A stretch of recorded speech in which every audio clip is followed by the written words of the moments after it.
Hello guys, வணக்கம் and welcome back to சிறப்பு media 2.0. இந்த வீடியோவில் நம்ம எதை பற்றி பார்க்க போகிறோம் அப்படின்னு பார்த்தீங்கன்னா, பிக் பாஸ் சீசன் 7ஓட 14வது வாரத்துக்கான 5வது நாளுக்கான மாலை நேர ஓட்டிங் முடிவுகளை தான் இந்த வீடியோவில் முழுசாக பார்க்க போகிறோம். ஸோ இந்த வீடியோக்கு போகிறதுக்கு முன்னாடி வழக்கம் போல் சப்ஸ்கிரைப் பண்ணாதவங்க சப்ஸ்கிரைப் பண்ணி வச்சுக்கோங்க.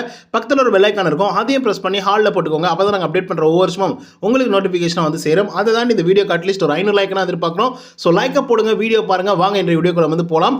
அதுக்கு முன்னாடி ஒரு சின்ன டிஸ்க்ளைமர், இந்த வீடியோ அண்ட் ஓட்டிங் ரிசல்ட் எல்லாமே அன்அஃபிஷியல் போல்ல இருந்து வரக்கூடிய ஓட்டிங் முடிவுகள். ஸோ அதனால் நீங்கள் யார் கோப் பண்ணணும் அப்படின்னு நீங்கள் நினைக்கிறீங்களோ அவங்களுக்கு நீங்கள் கரெக்டாக போய் ஹாட் ஸ்டாரில் வந்து பண்ணுங்கள். இப்போ நம்பர் 1 பொசிஷனில் யார் இருக்காங்க அப்படின்னு பார்த்தீங்கன்னா அர்ச்சனா.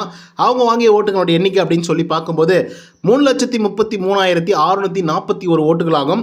பர்சன்டேஜ் வைஸ் அப்படின்னு சொல்லி பார்க்கும்போது 41.41% காலை நேர ஓட்டிங்கின் முடிவின் போது வந்து இருந்தாங்க நம்மளோட அர்ச்சனா அவர்கள். பட் இப்போ வந்து பார்த்தீங்க அப்படின்னா 41.29% வந்து இருந்துட்டு இருக்காங்க. அடிச்சு தும்சம் பண்ணிட்டு இருக்காங்க அப்படிங்கிறதுல எந்த விதமான மாற்று கருத்துமே இல்லை. ஆனாலும் சில பேரால் வந்து அதை ஏற்றுக்க முடியாது. இருந்தாலும் பரவாயில்ல, யார் வின் பண்ணுறாங்க அப்படிங்கிறத பார்ப்போம். இப்போ செகண்ட் பொசிஷனில் மணிச்சந்திரா. அவங்க வாங்கிய ஓட்டுகளோட எண்ணிக்கை அப்படின்னு சொல்லி பார்க்கும்போது 1,54,709 ஓட்டுகளாகும். பர்சன்டேஜ் வைஸ் அப்படின்னு சொல்லி பார்க்கும்போது 19.04% காலை நேர முடிவின் போது வந்து இருந்தார் நம்மளோட மணிச்சந்திரா அவர்கள்.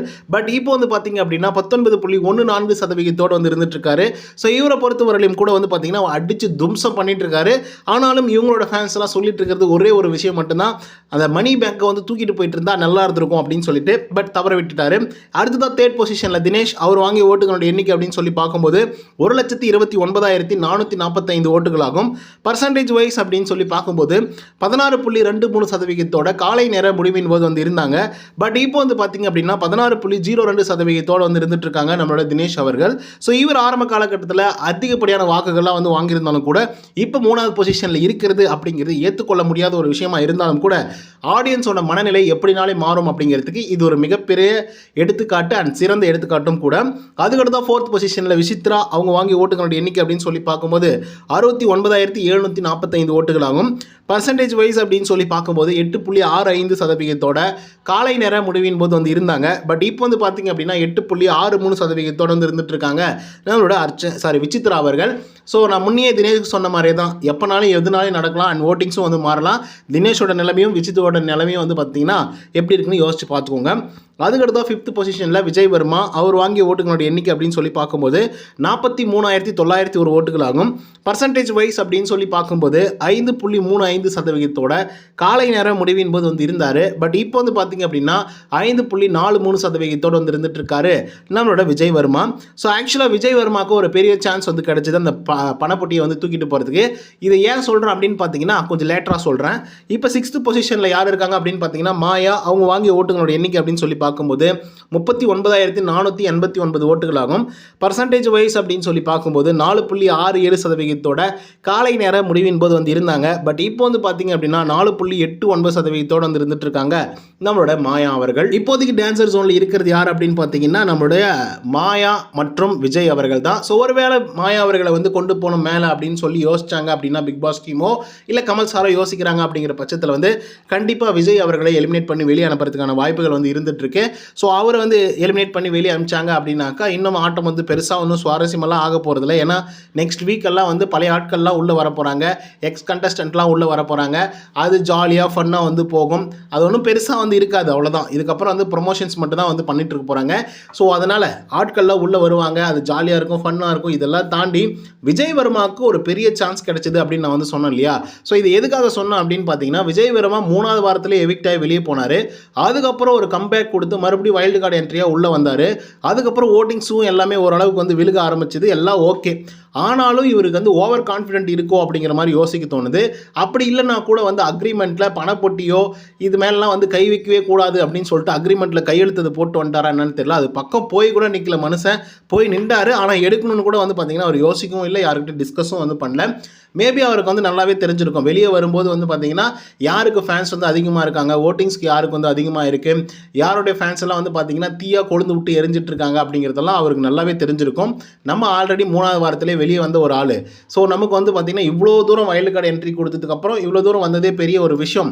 ஸோ அதனால் நம்ம இந்த மணியை தூக்கிட்டு போனால் என்ன அப்படின்னு சொல்லி யோசிச்சிருந்தார் அப்படின்னா 16 லட்சம் ரூபாய் வந்து விஜய் அவர்களுக்கு வந்து பார்த்திங்கன்னா ஒரு மிகப்பெரிய தொகையாக வந்து கிடச்சிருக்கும். ஒரு செம்மையான ஒரு வாய்ப்பாக அது இருந்திருக்கும் அப்படிங்கிறதுல மாற்று கருத்தில். ஏன்னா வைல்டு கார்டு என்ட்ரியாக உள்ளே வந்தார், எலிமினேட் ஆகி வெளியே போனார், அதுக்கப்புறம் வைல்டு கார்டு என்ட்ரியாக உள்ளே வந்தார், அதுக்கப்புறம் 16 லட்சம். யோசிச்சு பாருங்கள். அதை விட்டுட்டு வந்து விஜய் வர்மா இப்படி பண்ணிட்டாங்களே அப்படின்னு சொல்லிட்டு அவங்களோட ஃபேன்ஸ் எல்லாம் வந்து பார்த்தீங்கன்னா ஒரு பக்கம் திட்டிகிட்டு இருக்காங்க. அண்ட் இன்னொரு பக்கம் வந்து பார்த்தீங்கன்னா மணிச்சந்திரா என்ன கான்ஃபிடென்ட்டில் உள்ளே இருக்காரு அப்படிங்கிறதே தெரியல அப்படின்ற லெவலுக்கு தான் வந்து பார்த்தீங்கன்னா சில பேர் வந்து பேசிகிட்டு இருக்காங்க. பட் மணிச்சந்திரா வந்து பார்த்தீங்கன்னா செம்ம டேலண்டான ஒரு ஆள், செம்ம டான்ஸரு, இப்போல்லாம் பாட்டு பாடம் ஆரம்பிச்சிருக்காரு. ஸோ நல்ல ஃபன்னும் பண்ணுறாரு, செம்ம காமெடியும் வந்து பண்ணிட்டு இருக்காரு. அதில் எந்த விதமான மாற்று கருத்துமே இல்லை. அதனால தான் வாக்குகள் அப்படிங்கிறது வந்து சடனாக இவ்வளோ தூரம் வந்து இன்க்ரீஸ் ஆக ஆரம்பிச்சிருச்சு. அண்ட் அதில் ஒரு குளறுபடி வந்து இருக்குது, அது என்ன அப்படின்றது அப்புறம் சொல்கிறேன். இப்போ மணிச்சந்திரா அவர்கள் வந்து பணப்பட்டியை தூக்கிட்டு போயிருந்துருக்கலாம். என்னதான் இப்போ அன்அஃபிஷியல் வந்து செகண்ட் பொசிஷனில் வந்து இருந்தாலும் கூட கண்டிப்பாக மணிச்சந்திராவை வந்து பார்த்திங்கன்னா மிட் வீக் எவிக்ஷன் அப்படின்னு சொல்லி தூக்கி வெளியே விசாட்டுருக்கு போகிறாங்க.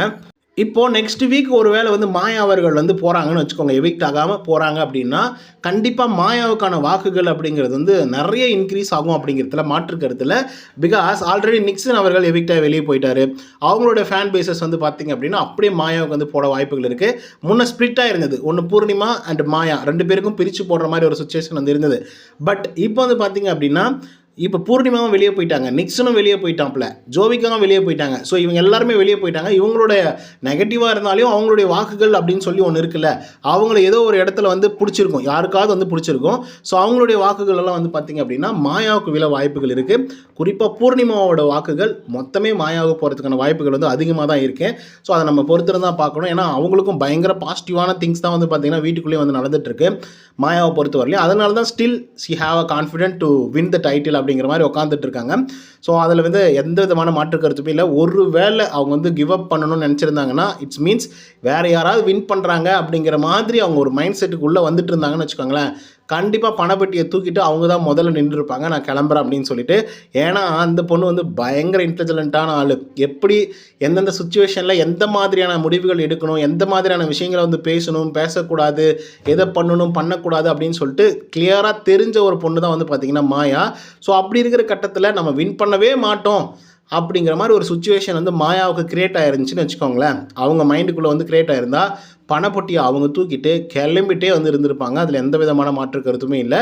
ஆனாலும் அவங்க ஸ்டில், அதான் நான் முன்னே சொன்ன மாதிரி அவங்களுக்கு கான்ஃபிடென்ட் அப்படின்றது வந்து ஓவர் எவராக வந்து இருக்குது. அண்டு மாயாவை அப்பப்போ சேவ் பண்ணுறதுலாம் உங்களுக்கே நல்லா தெரியும்.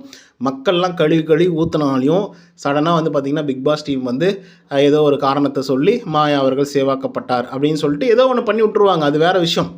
ஓகேங்களா? ஸோ அந்த மாதிரி ஏதோ பண்ணிட்டுருவாங்க. ஒரு வேளை நெக்ஸ்ட் வீக் போனாங்க அப்படின்னா மாயா டைட்டில் வின் பண்ணுறதை யாராலையும் தடுக்க முடியாதுன்ற லெவலுக்கு வந்து பார்த்திங்கன்னா இப்போதைக்கு வந்து இருந்துகிட்ருக்கு. பட் பொறுத்திருந்து பார்ப்போம், அர்ச்சனாவா இல்லை மாயாவா இல்லைனா விச்சுவா அப்படிங்கிறத பொறுத்திருந்து பார்ப்போம். ஸோ உங்களுடைய சாய்ஸ் என்ன அப்படிங்கிறத கமெண்ட்டில் பதிவு பண்ணுங்கள். இந்த வீடியோ பிடிச்சிருந்தால் லைக் அண்ட் சப்ஸ்கிரைப் பண்ண மறந்துடாதீங்க. நன்றி, வணக்கம்.